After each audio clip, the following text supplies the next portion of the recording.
तो आज आम गाँ पिला माने गोटे टूर्णामेंट जीतिले। टूर्णामेंट जीति भाविले आम गोटे फिस्ट करूँ। तो चलो मु कहली चलो तेने फिस्ट करवा।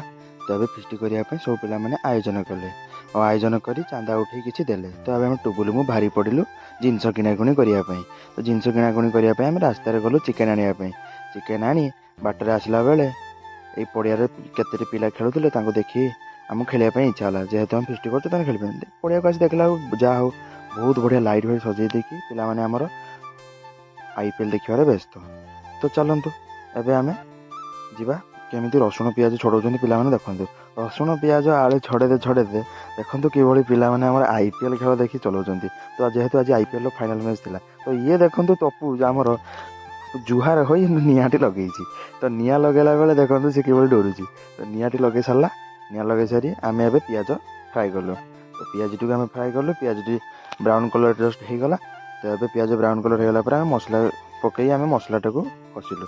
तो मसलाटी भल भाव कषिगले आम से पानी दे मांसटी घाटू। तो मांस पकईदेलु मांस पकईला मांसर कषाटी को आम घाटिलु मांसर आइंस पानी मरिया पर्यंत आम छाड़देलु गरम हाँपाई।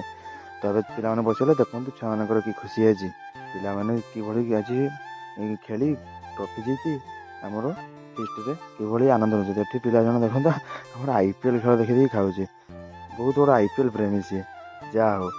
तेणु सहित आमर एଠି दुई जन पिला आमर जे रांधारुंधी करूले आम ये दुई पटर बसिकी आम खाखुई कलु। तो ये समस्त को कहूँ कि रखी था। तो ये भिडियो जी भल लगी लाइक करूँ शेयर करूँ कमेंट करूँ सब्सक्राइब करने को भूलु ना। जय जगन्नाथ।